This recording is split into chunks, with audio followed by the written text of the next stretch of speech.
Yo, what's good, YouTubes? This is your boy in the NYC. It's me, Ray, and this is the EDCCP. That is the Everyday City Carry podcast. I've got a really interesting guy on the podcast today. You would have seen him on the Knife Junkie podcast. He co-hosts that a lot. I've got Alex's Knifebox in the house today.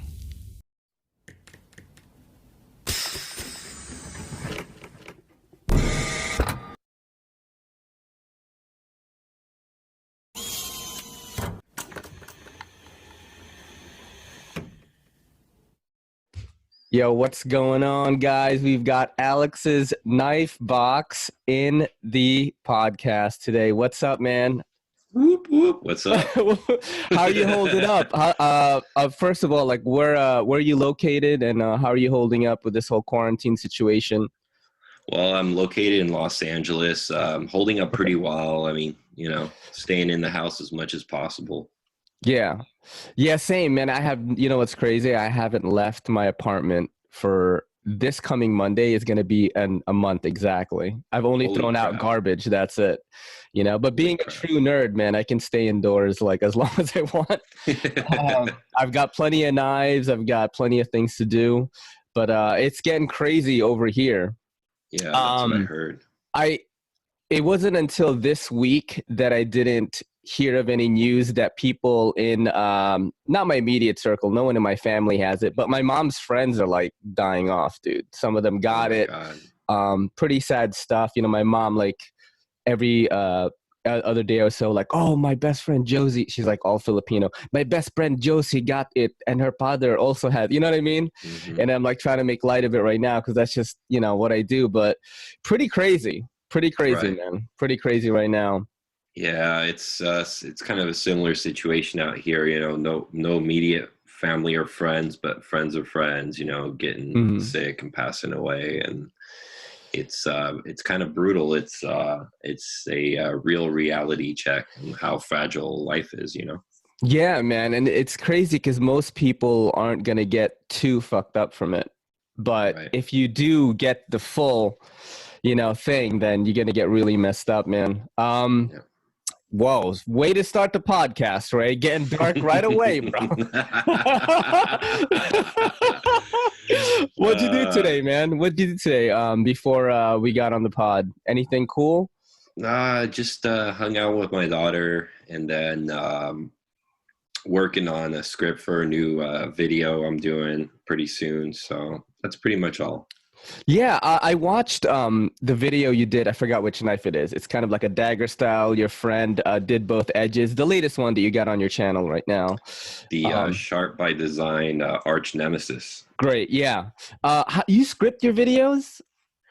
All I do is write myself little bullet points, but I don't really script it too much as far as what I say. I just highlight little things, like I want to remember to talk about the D10. I want to remember to talk about the materials and certain things. But half of the time I do my videos, I don't even look at my paper. I just kind of go through.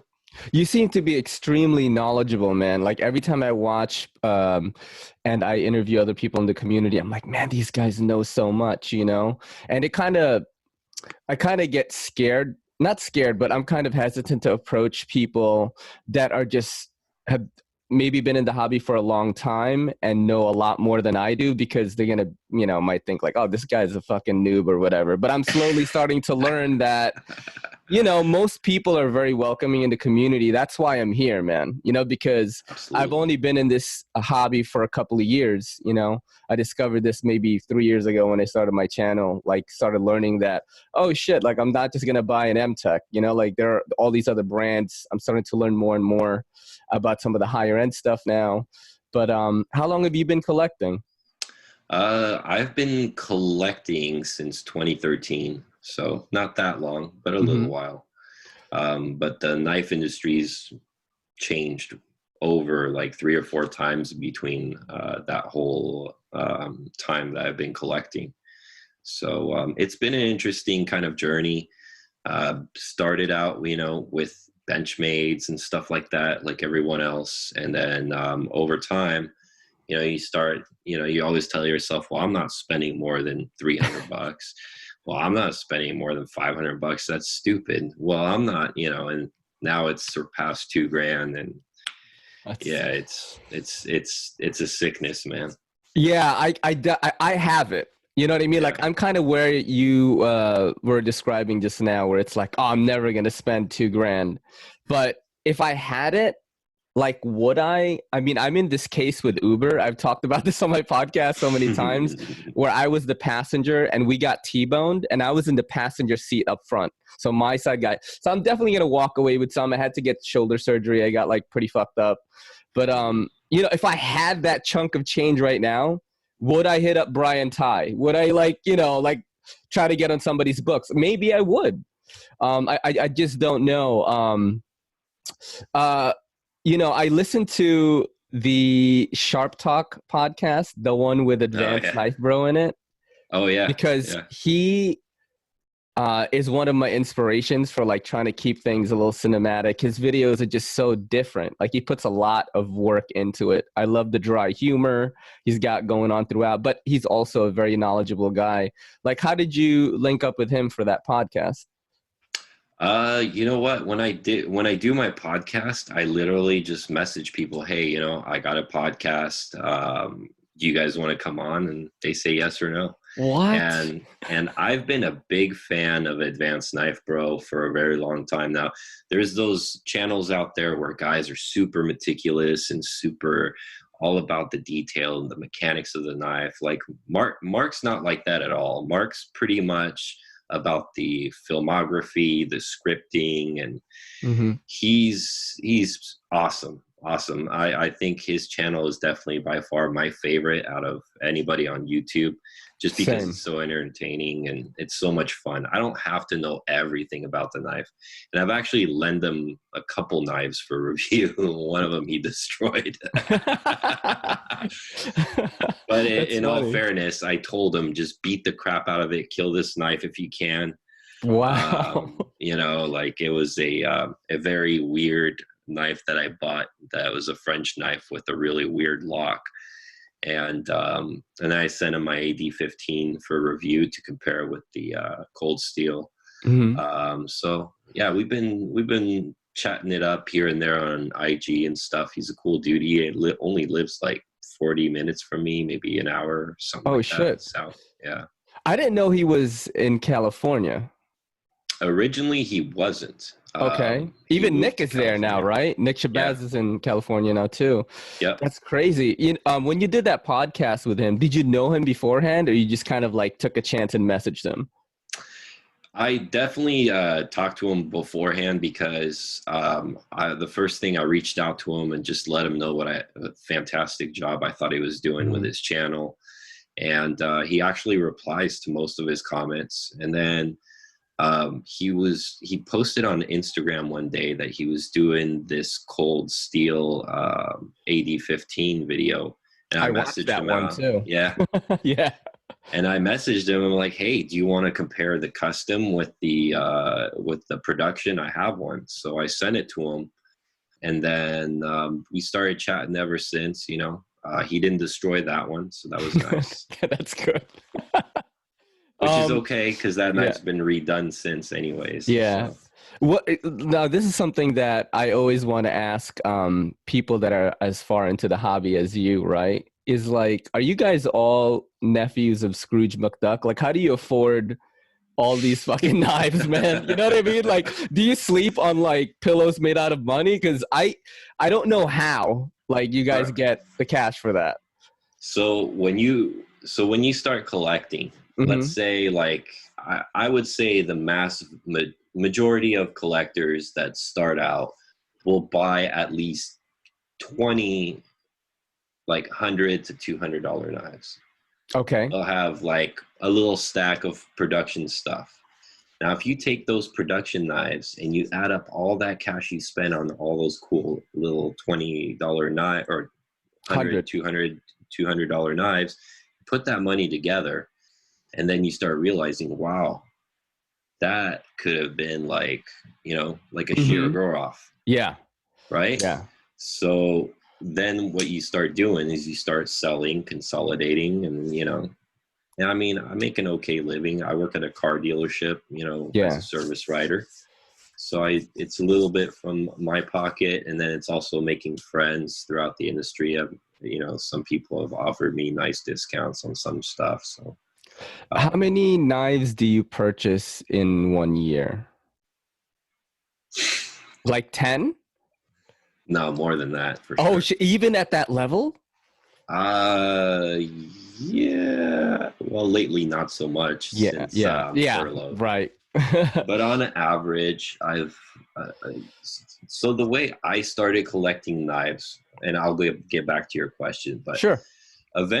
originally I was looking at two things. I know a lot of people say, "Oh, I want a knife that does it all." I wanted a knife for every occasion, and I was planning on doing a YouTube channel years and years ago, and I never got around to getting the courage to do it.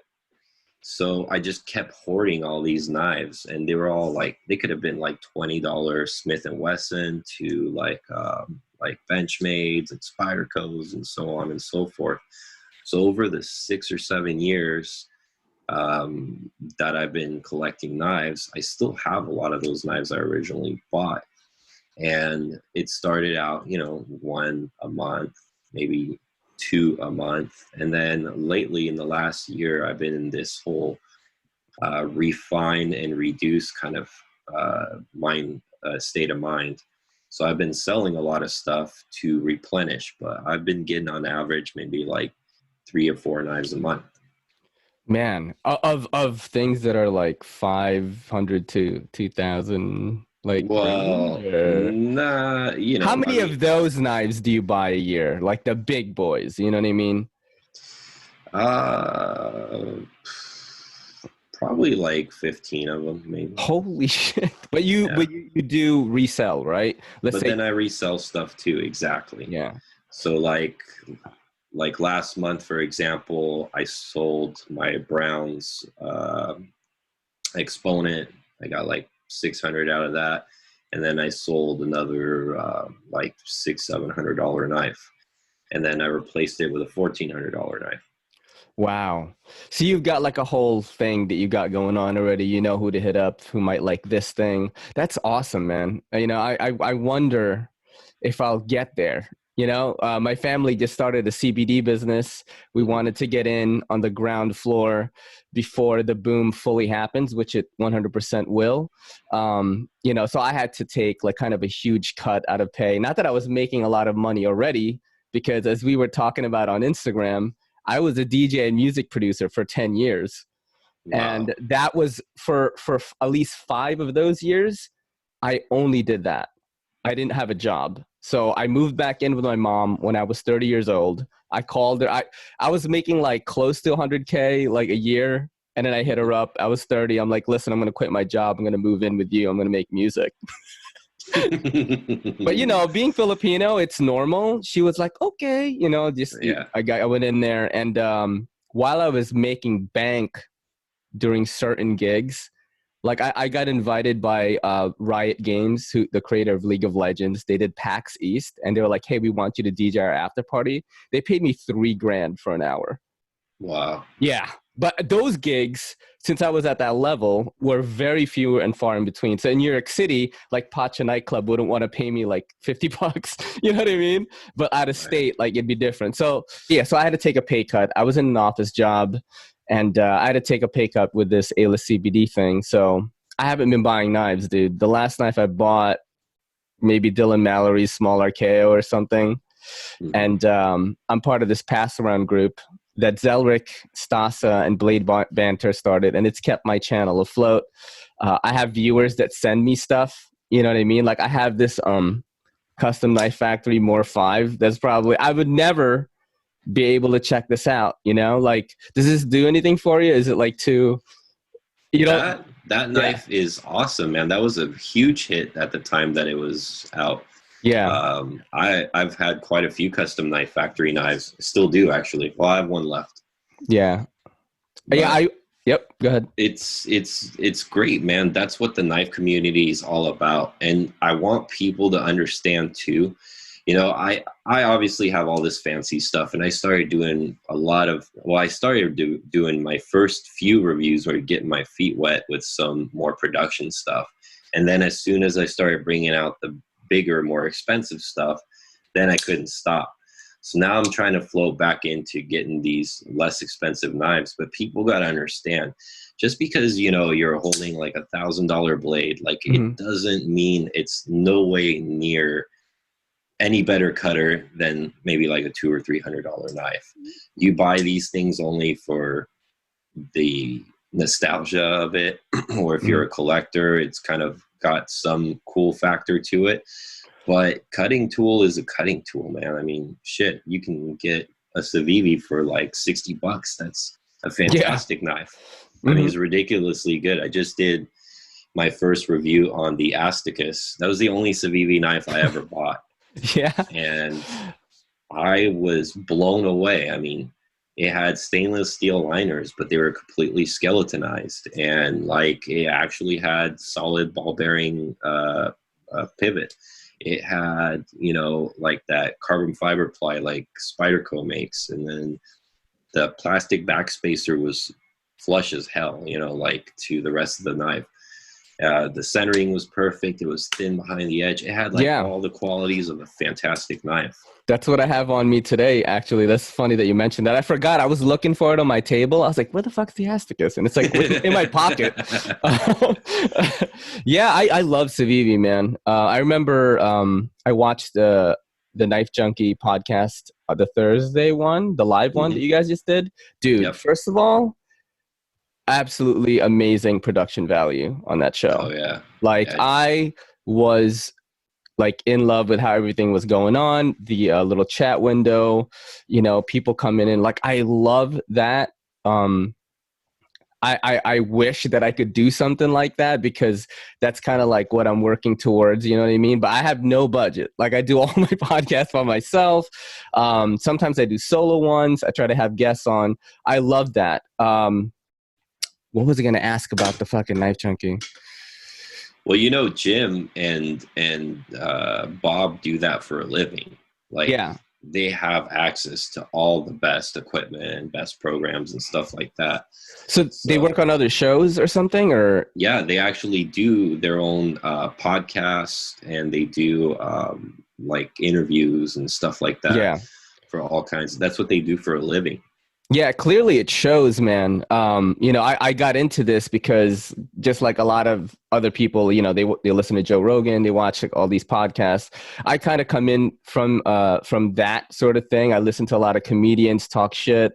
You know, I just happen to be like a nerdy knife guy that's also into anime and video games. So a lot of people think I'm super young. I'm like actually 39 years old. You know what I mean? Wow. Yeah, you and I are the same age. I know. I was going to mention that when I listened to the Knife Junkie. They talked about your age. You were like the baby face one coming in on the show, and I was like, oh shit, we're like almost the same age, you know? Yeah, but you got more of a baby face than I do, man. It's the Filipino genes, I guess, you know? Yeah. Probably the hat. Like if I wear skinny jeans and a backpack, I could probably go to college right now. Like, oh, shit. You know what I mean? Just blast some trap music on my phone. They're like, oh shit. Yeah, man. How did you get started with YouTube? Did you do it right away? How long has your channel been going on? So YouTube, the idea of doing a YouTube channel is probably 3 or 4 years old. But I never got around to doing it just because never got around to it. And then when I started the podcast with my buddy Tom and the other guys, they're all YouTubers, and they do more like cut tests than knife review. They do steel testing. But they kept harassing me about not having a channel. So I think 2 or 3 episodes of the Sharp Talk podcast, getting harassed enough, I went ahead and did my first video. And I still haven't found my format or what I like to do. I kind of struggle. I think my videos are too long. But I'm trying to figure out how to cut out some stuff without really losing the essence and the perfection of a lot of these knives. because I want to do justice to a lot of those makers, and to condense it down or to speak faster, it's challenging for me, you know, so I'm still trying to figure all that out. Yeah, I watched that video today, and I really like what you were doing. Your tone reminds me of Notorious EDC. Have you ever watched any of his videos? You have a similar cadence, kind of. He's a New York guy. There's a lot of slip joints and things like that. He's a photographer. But the cadence is similar. But I really liked what you were doing. You know what I mean? I felt like you were an expert, and like if I really wanted to find out about this knife, you know, you're one of the people I could listen to. Like, I don't know why people watch my stuff. I actually started around the same time as Patty and JT. Stasa was not as, you know, his channel wasn't as big as it is now. Zelric, these guys, I sort of met them around the time that I started, but I feel like I have not retained that much information when it comes to the knives, but I'm still super passionate about it. Yeah, how often do you make videos for YouTube? I was doing them like about once a week. Sometimes I would fall off for a week or two. I did like 3 videos last week, which was like a record for me. Yeah. We all know why. And yeah, it's kind of on and off, but I'm trying to make sure I at least do one weekly. I have a buddy of mine who's starting a new channel, and he's friends with a guy who does a watch channel, a pretty big one apparently. And his buddy says, do 1 video a day for a year and you'll have 1,000 subscribers. So he's been like banking on that. And has it been working? Yeah, I mean, he's been doing it since December, and he's already almost at 400 subscribers. Yeah. So it's really odd, man, the way this stuff works, because I also like studied these things when I first got into YouTube. I was listening to a lot of fucking Gary Vee and all this other shit. And just watching, I watch a ton of YouTube because I got into when I first started doing the channel, if you watch like my first video, there is so much production and editing work in it. Like, I dressed up as Iron Man. I was a ninja. I was doing all this shit around. I was crazy. Like, it was like a sketch show, but it was a knife review. You know what I mean? So I wanted to study cinematography. You know, I've kind of like not been doing as much of that now, but that was the people I was watching. And I was like, oh, okay, you know, what I learned was it's just different for every channel, like the growth, I mean. But I forgot which channel it was. I was watching one of those interview, kind of like what we're doing right now. They were interviewing this girl, and she was on like 25K subs right now, really found her flow. And they asked her if she had a viral moment, and she said no. Like, literally nobody was watching my shit for years. People were making fun of me. My peers are like, what are you doing? And then eventually I just kept working at it, and now I'm here, you know? She's got like sponsorships and stuff like that. I really love making videos. So I am kind of into it, like hoping that this could be like a very big like kind of side thing for me while I do the CBD thing with my family, which is I'm in it for them pretty much. I was actually working on a CBD video about hemp flower and the benefits of smoking it right before I got on here. So I think I just really like making videos. That's just kind of my thing. Is that something that you would be open to doing? Like, let's say there was just so much cash flow into being thrown into Alex's Knifebox. Spyderco, Shiro is like, hey man, this is the new thing. We're going to give you X amount. You know what I mean? And you're just running low on time with a car dealership and that. I ask people this all the time. I think it would be fun. I just don't think I have the necessary skills to do something like that. I don't find myself to be like a salesperson, you know. I try to go at it with the attitude is, honestly, I don't give a shit how many subscribers I have. I'm just going to do these videos for my own little library and do this and do that. But as you start going along, you do care about how many subscribers you get. Because then, you know, when you're looking at it and you're like, damn, this shit isn't growing. Like, what am I doing wrong, you know? So you do end up caring eventually. But I'm still trying to be in that whole like, you know what, let me do what I do, because if I do anything different, it's not going to be natural. Yeah. And, you know, I'll just keep flowing the way I do and maybe try to do tweaks here and there. And eventually I'll find the rhythm I like. And so far, I mean, I think last month I had like 80 subscribers. Mm-hmm. So that's pretty routinely. It's been growing steadily. I think I'm getting like, I started like, you know, not much, and then it started incrementally getting more and more as time goes on. Yeah. What was crazy with my start was I had no idea if anybody would even watch that video. I literally spent 2 months making this video about the zero tolerance 0456. Like like I said, I was dressed up as Iron Man. I was doing all this stuff. I made like a sort of turntable thing where I put carbon fiber vinyl on it with a magnet in the middle, so I could like stick the knife on it and like turn it when I want. Like, and that's how I was doing tabletop. I tried to do so much. And like I said, like these guys like JT, Stasa, Blade Banner, you know, I love them knives even. They found my stuff and they were like, holy shit, dude, like there's no one like you in the knife community. You got to keep doing this, you know? And it's funny because tomorrow I found a guy that is so good at editing. He's got less than 200 subs. I'm talking like, just imagine watching a TV show and you'll see like, let's say this Asticus is here, right? And then, you know, it'll be up in the air somewhere like with a black background. It'll turn into, from this physical form into schematics. He'll start pointing at things like movie quality, dude. And Right. I told this guy like, hey man, I want to bring you on the podcast because I think you should have way more subscribers, you know, and at least the people that check me out are going to love your stuff, man, which is what I hope like, you know, I could help you do as well.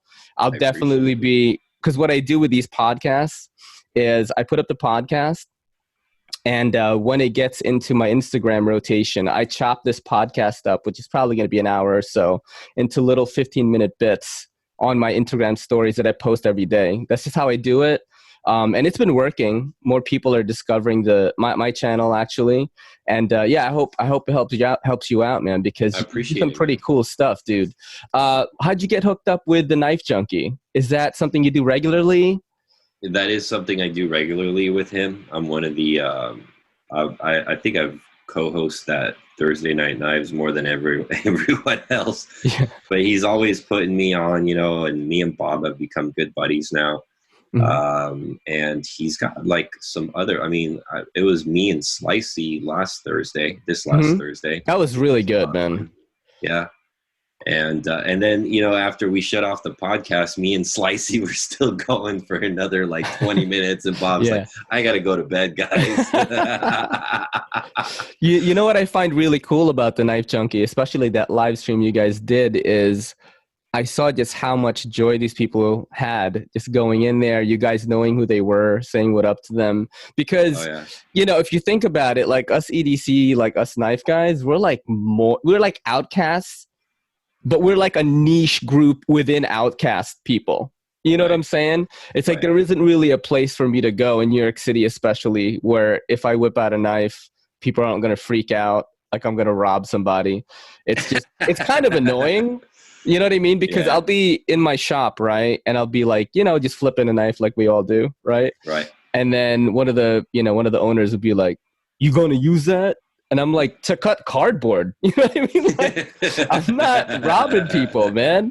You know what I'm saying? I told this story to Slicey the last time I did a podcast with him. I was almost mugged by these kids. I think they tried to, but, you know, these are like hard up kids. They just got out of school. They're probably like freshmen or something, trying to be hard in front of their friends. And they see an Asian, you know, I'm walking to buy wine and shit. And they were all going to surround me. But I'm living in New York for too long, man. Like, I know the deal. Like, I've been in that situation where I was the kid trying to do stupid shit. And my thought was, because, you know, these were like, I'm only 5'9", so these kids were like my size. And my only thought was like, man, if they come at me, like, I don't want to get seriously hurt, but I don't want to hurt them. Also, this knife is a pass-around knife. I don't want to fucking email Damn Designs, you know, sorry, I stabbed somebody with the yokai. Like, it's, you know, because I'd have to send it in. There's bodies on this now. Just note, you know, that's like my thought on it. What's it like being, living where you are and being a knife collector? Do you kind of flash your stuff around or not really? Like, how do you go about carrying? So I carry a knife every day. And in California, as much as we're known to be very strict with, like, for example, gun laws are huge in California as far as, ammo capacity and all that stuff. And I'm a former Marine, so, I like handguns and things like that. But knife-wise, our laws are actually pretty lax. I mean, they're nothing like New York's knife laws whatsoever. So most of the time, if I go to the market or anything like that, and if I have a pocket knife, nobody really, I'm sure, notices the pocket clip. But if I'm out somewhere and I pull out a knife, it's not usually a big deal. People don't really look at me sideways. At least I don't think they do. Yeah. But then again, I don't only pull out a knife when I really need one, right? To cut some. Yeah, like cut an apple or something, or like you ever done stuff like that, or? Oh yeah, but and then you got to keep in mind, everybody at work already knows me as like the knife collector. Mm-hmm. So half of the time, even the girls, the cashiers, are like, "Oh, what kind of fancy knife you have in your pocket today? Can I see? Ooh, that one's pretty." Has anyone ever fucked up like an expensive knife that you show them at work or something? I don't let them handle nothing expensive unless, like just a flip open or something like that.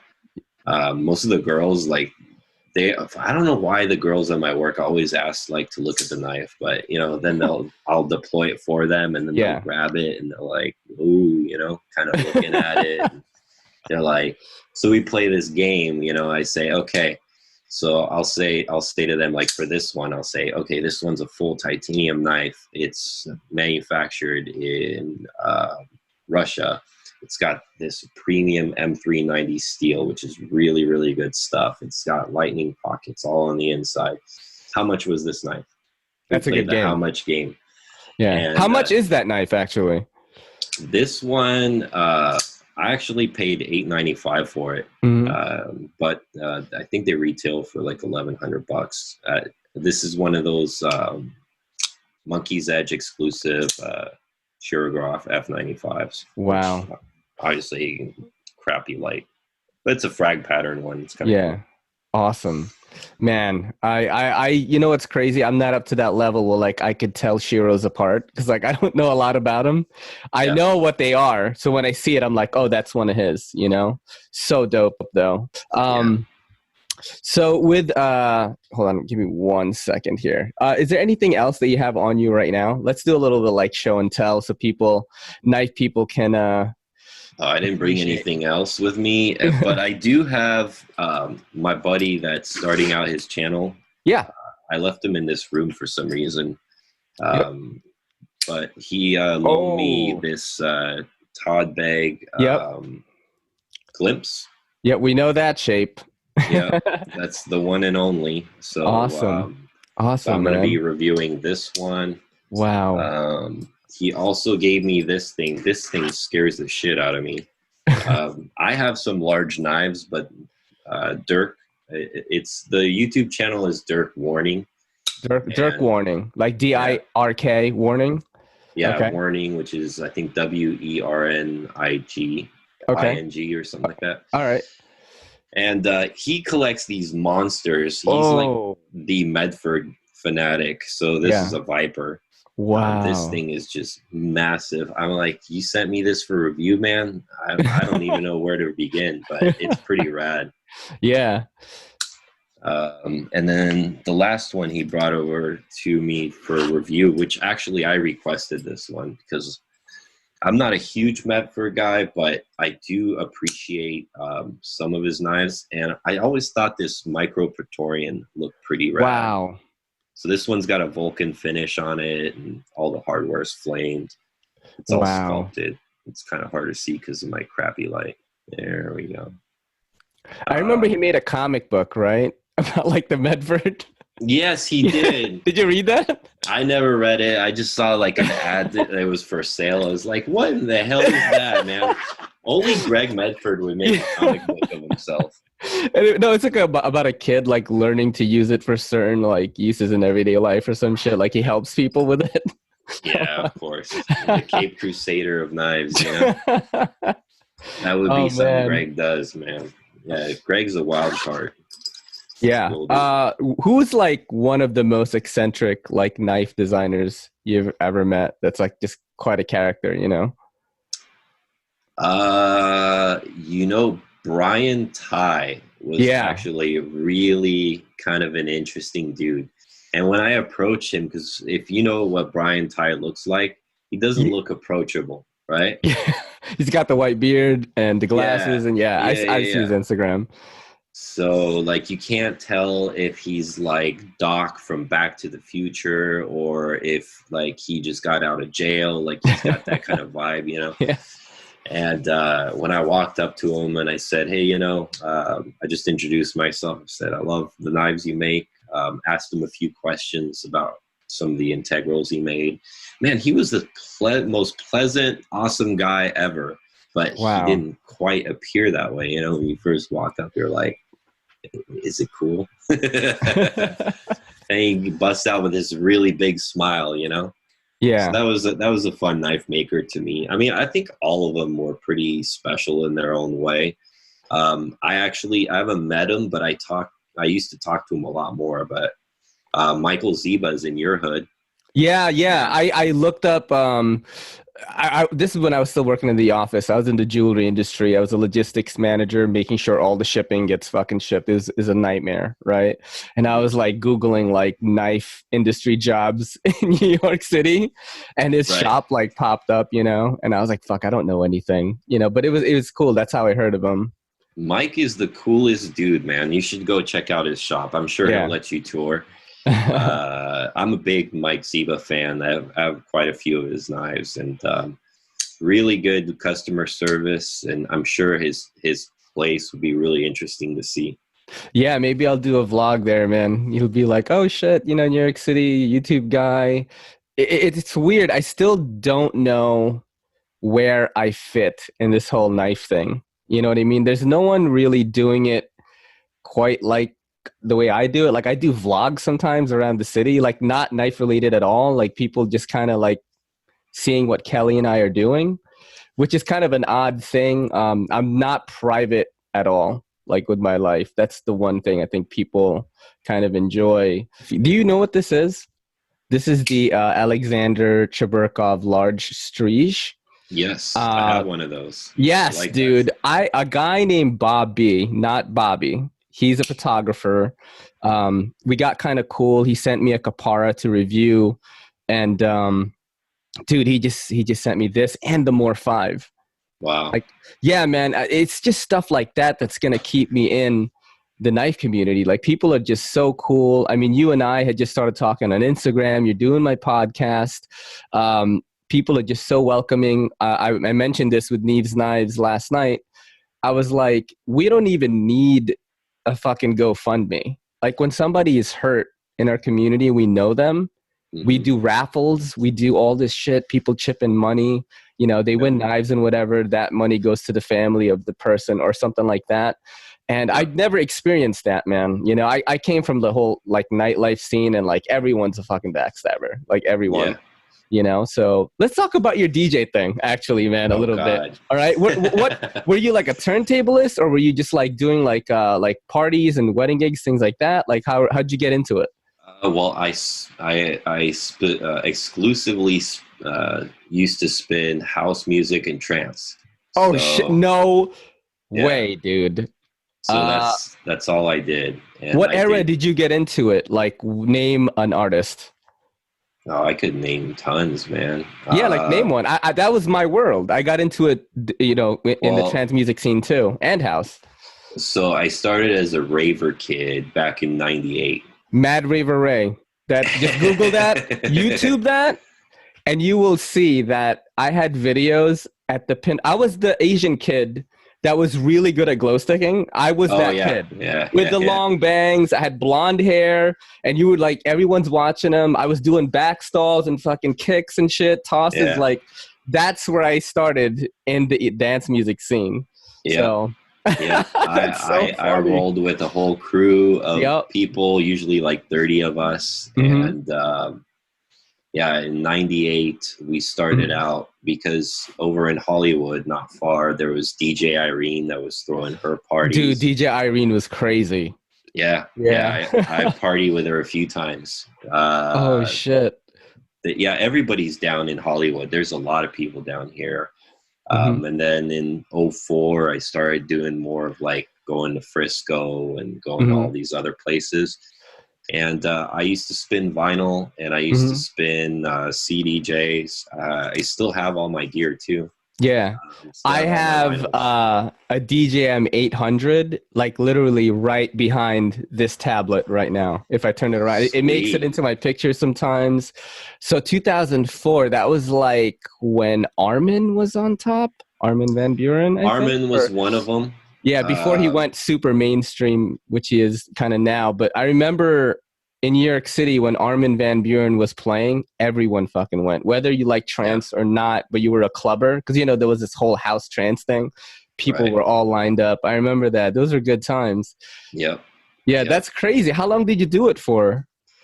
I stopped partying maybe when I was 31. Mm-hmm.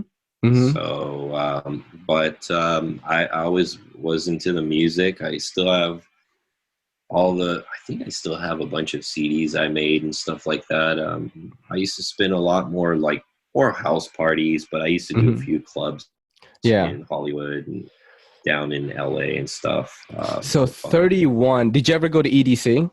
Oh yeah. Yeah, I've been to tons of them. Dude, Monster Massive was my favorite though. I went to Monster Massive one time. I had this guy, so glowsticking.com, I was big into that because I was a breaker, I was a popper, you know, I was a weird kid, right? Mm-hmm. So glow sticking was a way for me to meet other people that did the same thing. And I was like fucking sick at it. Like I would do like no look tosses and crazy shit like that, you know? And Monster Massive, the way I got to go to that was I had a friend who, rich Korean kid. He was like, I will fly you to my loft, right? And I want you to DJ my sort of like housewarming party. And I'll also pay for your Monster Massive ticket. And I got to go. It was amazing. I also went to EDC 2 years at the stadium, right? Before they switched it to Vegas. And I went to Vegas too, man. And believe it or not, dude, I DJ'd at EDC New York. That was sort of like my last year of DJing. I won a contest with my partner, and there was a Discovery Project stage. So we got to DJ that. Yeah, dude. It was like, I took it so seriously. Yeah, man, my girl like doesn't know anything about it when I tell her. She's never been to a rave or anything like that. Yeah. And I'm like, we have that in common because my wife's like didn't know none of that stuff either. And then one day we just happened to go out to dinner with an old friend. Mm-hmm. And he's like, "Oh, remember when we used to go party? And remember we used to?" And dude, he had no shame. He's like, "Remember all those pills?" And blah, blah, blah. I'm like, "Oh my god, dude! Like, Stop right there, man!" And my wife's looking at me like, who did I marry? There's no way. Like, you're boring. Like, there's no way you used to do all that stuff. Dude, this is the juicy stuff. Like that people, you know, because, you know, us as like knife YouTubers, right? You know, like I was saying before, we're outcasts in a niche. You know, we're in a niche group of outcasts already. So the people that do the reviews, that make videos for YouTube, you know, these are the people that watch us. So when they learn things about us, that, you know, I don't know if you watched the one I just did with Patty. Mm-hmm. Man, his fans are ravenous, dude. Oh yeah. They all sub to me. So I got like a huge bump in the past couple of days, like over 100 something. The comments were crazy. The views were crazy. And Patty is one of those guys, man. He just, I actually talked about this. You know, he just doesn't give a fuck if he wants to compare like a clone with a Spyderco. He's going to do it. And he's received not really that much backlash because he's like such a heartwarming, friendly guy. But it's Patty, man. How can you not love Patty? Dude, he's amazing. Yeah, he's amazing. Patty. Dude, I talked about this. I'm repeating it again. People are going to get upset or whatever, but I don't care. When my father died, I think it was the second video that I made. I bought a really expensive knife. It was $1,000. It's from Sandrin Knives. It's called the Clemente, right? Mm-hmm. And coincidentally, Clemente is my father's name. So when he passed away, I was still sort of in the M-Tech stage of collecting, where I was just buying fucking everything. I didn't know what anything was. I would buy clones from AliExpress. I'm like, oh, why would I buy this? I could get it for $50, you know? Like I had no idea. And then when that happened, Patty would message me like every couple of days, like, hey, buddy, are you doing all right? Like, we miss you over here on YouTube, like trying to encourage me to keep going, man. Such a good dude, you know? Yeah. Such a good dude. I love Patty. He's a wonderful, wonderful personality in YouTube, and another guy there's nobody like, you know, he's his own thing. I really love Patty. Dude, I asked him what, so one of the questions for him, this is so funny. Everyone in the comments was like laughing about this. So one of the questions from everyone, I was in a group chat and I said, what do you want to ask Patty? And they said, is he vaping nicotine or THC? Right. So I asked him, I said, Patty, because he was vaping on the podcast. I was like, are you vaping nicotine or THC? And he goes, THC? What's that? Dude, he didn't even know what it was. It was so funny, man. That is awesome. Yeah. I don't know. Maybe Mrs. Patty, you know, wouldn't appreciate that. Who knows? Yeah, there's a picture of them two on Instagram, Patty and Mrs. Patty. They're like smoking cigarettes, and the caption is just "We're bad." Yeah, that's great, man. So back to your partying days, right? Like, when did you said it ended at 31? Do you still kind of keep up with any of the tunes, or? You know, I kind of do, but a lot more. When I was in high school, I was in a couple punk rock bands. Oh, cool. So I still have my guitar. So lately, I kind of, you know, I fought my wife for years in keeping my DJ equipment in the living room on the table, because I used to go play at night when everybody was asleep. Just on headphones, right? Would you do that? Yeah. I used to do the same thing, dude. And but recently she won. You know, my daughter's 3 now, and she needs a space for all her toys. So I put everything in the box for now. Yeah. And so I've been playing guitar a lot more lately. That's awesome, man. How long have you been playing? I started playing when I was in I was 7 years old. Are you like one of those shred type dudes that just get? Nah. I was when I was younger, but I when I got into DJing, I completely quit guitars altogether. I was so busy like spinning and mixing and cutting stuff and trying to record stuff and demos, you know, like that. Yo, I did the same thing. You know what's crazy is I was streaming on like Ustream. They're no longer available. And man, I forgot what the other streaming sites were. And I was getting a pretty good amount of people, like 200 people would tune in from that glow sticking website. And like, if I only knew that I could have, you know, used that to kind of, you know, have this online internet DJ career, which you actually could have now. It's crazy, man. Like how things have gone. You know, Dash Berlin was just spinning live on Facebook, like for everybody, which was pretty cool. Yeah, Dash Berlin. I spun with him a couple of times. Never met him. Biggest dick in the DJ world, Afrojack. I spun with him. Really? Didn't even fucking look at me, dude. Wow. Yeah, and we came in like hard too. We were closing. I think this was a Valentine's Day like event at Pacha nightclub. And I was just like, oh, good set, man. He just kind of like went like that. Yeah. Like, fuck you, motherfucker. Yeah. Afrojack. He was good at the beginning. You know, I remember when he first came out, that Dutch sound, and everyone was into it. But then it just got way too mainstream, man. Yeah, he did get mainstream. And I mean, I always appreciated him. Like when I saw him spin live and stuff like that.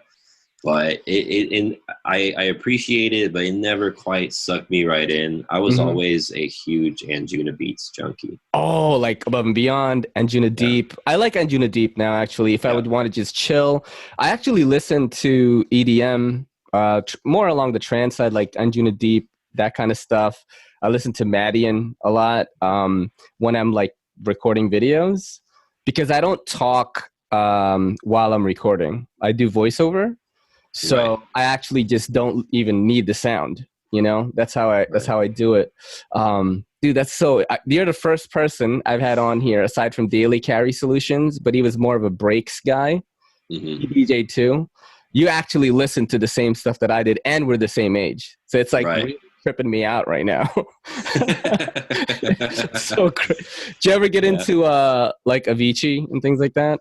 A little bit. You know, he was okay. I think for me, a lot of the stuff I liked was, you know, like John O'Callaghan. I've met John O'Callaghan. I Oh, had fun dude, with him. love He's that so guy. cool, amazing. The reason why I mentioned Avicii is because I thought he was okay. He has a piano. He's actually has a guitar like bass. That's where his musical talent comes from. Hence Mhm. the chord structure. But Right. I was at EDC in Vegas. Forgot which year this was, and he played Levels. Right, that song. And this girl was like, "Oh, they took out Flow Rida." Because you know that rapper like Yeah, yeah, raps. yeah, yeah, He's yeah. like, they took out Flow Rider, and I was laughing so hard, Oh dude. my God. It's gotten too much, man. The Ah, EDM scene is yeah. so crazy. I'm glad I got out of it actually, but a lot of that sort of musical interest definitely shows in my videos, man. I went musical with it. I pick 4 songs every review. When I Right, do an unboxing, I actually like have one like small earpiece right, inside this ear, and right. then I'll do the unboxing like it's on beat and everything. Because I edit everything on the phone, believe it or not, man. People are like, Wow. "You are fucking crazy." That's insane. I mean, Yeah, that's the thing that drove me to your videos in the first place. I'm like, God, dude, look at the way this guy like cuts and places everything and just yeah, puts it all together. It's really impressive what you do. I really like the. L- That's the first thing I told you in in a while dude. back is the editing's awesome, man. I love it when people say that. I know. Thanks, Well, it's man. true. It's true. I Yeah, wouldn't say if I didn't mean it. Slicey was like, "Yeah, man, you know, if you ever make it out to Blade, like, I'd love for you to show me just like how to do a video because I'm so fast with it now. But Mhm. you know, a review like that 7 minutes doesn't take that long to shoot, but to edit and yeah, I get ideas. I'm like, oh, it'd be cool if I put this meme here, or like I take this video here and splice it in to make people laugh there. So I Right. do get a lot of ideas like that. And my girl is like, I wish I could just film you because you're just going like this for like 6 hours. Yeah, and that's what I do. It probably comes to the DJing side, man. You know, Yeah. Yeah. like within that because DJing is like within that second, you've got to remember to do things and like execute it perfectly, or the crowd is just going to get really pissed. Right. Right. Do you have any horror stories, like doing any gigs where like you just fucked up, like, and people are like, "What?" I did have one. I Okay. did have one. It was my second time ever playing live, Mm-hmm. and all my buddies that were actually it's some place like way out in the middle of nowhere, and my buddies were spinning there. They're like, "Hey, dude, you need to come and you need to come, you know, check it out. This will be a good opportunity for you to practice a little bit." Mm-hmm. And so they're like, you don't need to bring anything, you know, like just come with us, bring your CD case. And I'm like, CD case? At that time I didn't even spin CDs. I'm like, Yeah. I gotta bring my turntables, I gotta bring vinyl. Did you use Serato or you actually had the No, I vinyls? actually had vinyls. Dude, that's sick. Yeah. What year was that? That was in that particular gig, I think was in '05. Okay. Okay. Man, And that's pretty deep to still be spinning just vinyl, not even Serato or anything. no Serato for Dude, me. old I school. was a That's awesome. purist. That's I was a awesome, man. I purist. love that. Not that I didn't appreciate Serato. Mm-hmm. Serato Mm-hmm. Scratch was an awesome thing. Mm-hmm. So what But happened at the gig? so you know, as I'm basically spinning at this nightclub, everybody's like packing in. I was like, out of 5 DJs playing that night, I was number 3. So I was almost like at the headline spot. Yeah. Right after the headliner. And so everybody's like going hard and everybody's drinking. And I kind of fucked up because as my friends were spinning the first few gigs, I started drinking. And then I started drinking. Oh my God. I got way too drunk. So, you know, I probably like train wrecked at least out of like, I think I did like a 16-set song somewhere around there. Yeah. Probably train wrecked at least 4 times. And you saw like, right when like it would start to wreck, like people were like, ooh, making that face. Yeah. Yeah. And then, you know, you grab the freaking, I'm trying to figure out which side I'm too drunk and I can't see which one it is. So then I just throw one up and then boom, they start to match again. I'm like, oh my God, thank God, you know, like, and just keep trying to play it off, you know? Yeah. Oh man, dude. I think for me, I was at Webster Hall in New York City, right? I think Roger Shaw was playing. He was the headliner. So we were closing and we were spinning on Tractor, right? Which we've done many times. We were spinning on Tractor that night. The right deck like just wasn't connecting, dude. Oh my God. The song is about to end. It's a fucking vocal too. Right. So if I loop it, like you'll know. You know what I mean? And it's our own track. That's the fucked up part. So people are like hearing it. The song was called Enchanter. We worked with this, you know, vocalist. We haven't worked with a lot of them at that time. So we just took any vocal at all. And it was kind of like, okay, but the beat was good. It was like an O'Callaghan beat, you know, 140 BPM, offbeat bass line. I love that. That's my favorite. Me too. But we just had to loop it and it's just like Enchanter. And I'm like trying to get the B-side to work. People are leaving. There's like only 3 guys left by the time we like got it working. It felt so bad, you know, because we were already like kind of like pretty hot in New York at the time. So it was so embarrassing, bro. Like, you know, those moments, man. Yeah. Well, at least yours was equipment failure. Mine was just my own failure. You know? I've been there too, where like I fucked up. Like I'll try to do a trick and I didn't press play at the right time. It'll just be silence. I've definitely done that. You know what I mean? I've definitely done that, man. Yeah. Is there anything that you want to plug before we close off? You know, we've done like a pretty good amount of time. Such a great time with you, man. I have not met anyone who's kind of in the same circle as me. You know, any cool things that you want to plug, any cool things that you're doing, or you have any message for the folks? You know, I always feel on the spot. I usually am a man of few words. Yeah. But, you know, I just want to say if people want to do like their own knife review channels, just go ahead and do it. Don't even bother like thinking about it like I did for years, because if I would have started back when I really wanted to start, when there was a lot less YouTube channels around, it would have been a lot easier to grow. So the time. What do you know what year would that was, dude? When I did YouTube, like 2014. Yeah, it's crazy. I have videos on YouTube. If you YouTube Mad Raver Ray, 2 R's, R-A-I. My name is spelled R-A-I, by the way. For you watching, still don't know how to spell my name. It's spelled R-A-I. Mad Raver Ray. You will find videos of me from 2006. Wow. Yeah. Mad Raver Ray, like freehand video is like 15,000 views, and you just see me with blonde hair fucking doing close stitching. You know, everyone sounds like they're rolling in the room. Oh yeah. But whoa. Yeah, I didn't know what YouTube was gonna be, man. Yeah. I think I got onto YouTube the second week it was out, and I was just like, oh shit, free video hosting? I'm gonna put this, you know. I was doing weird like vlog things when I was like just getting into producing music back then. You know what I mean? Right. I was like, I just got this keyboard today, and like no one was really doing that. I wish I knew, man. So yeah, for you guys watching, if you want to start a knife channel, you should do it. It'll get you more comfortable with just hitting people up in the community. Oh, dude. Advanced Knife Bro. Yes. Can you like, you know? Yes. Yeah, when I listened to him on your podcast, the Sharp Talk podcast, and he was talking about his process and how like he felt, you know, he lacked the creative juices at that time. Like he would get blocks. That happens to me all the time. And like I put in a lot of time doing my videos, and you know, that's why I'm excited to have this guy on tomorrow that does a lot of heavy editing too. And I just want to talk to more people like that. Plus he's kind of like at the top of my list. Probably him and Cedric and Ada Gear and Outdoors. Oh If I'm yeah. going to watch a knife video, it's going to be one of theirs, probably, you know? Cedric's another good one, man. He's Dude, funny. yeah, he's so He's funny. super funny. I've like talked to him about anime. That's about the, you know, the only thing I've talked to him on Instagram about. He's like, you watching My Hero Academia, One Punch Man? I'm like, yep. Oh man.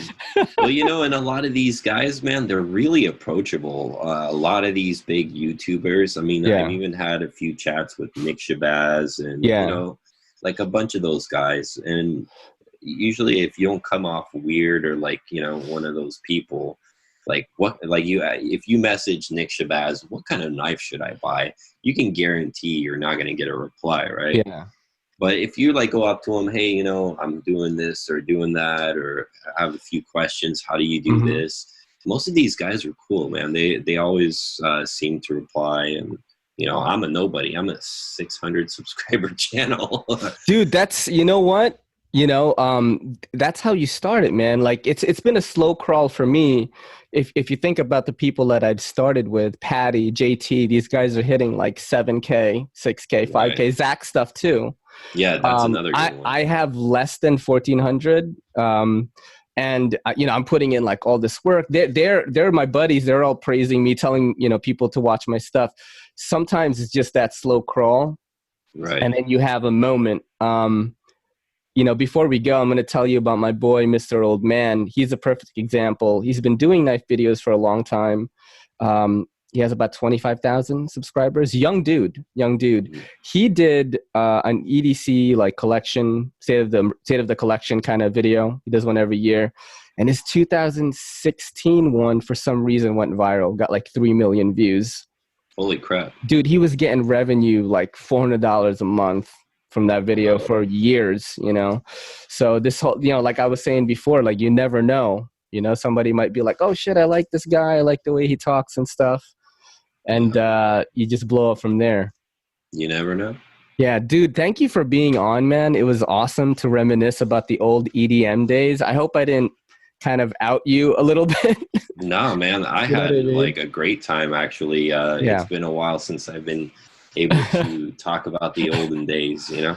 Yeah, you know, and also I'm going to, you know, welcome you anytime you want to talk about something. Let's say you have a new knife coming in or it just came in and you want to just, you know, talk about it here. You're more than welcome to do that, man. It was great having you. Absolutely, man. Thank you so much Yeah. for having me. And this is the EDCCP. This is your boy Ray saying peace. Yo, don't forget to hit that subscribe button and don't forget to hit that bell icon so we can squad up in the comments.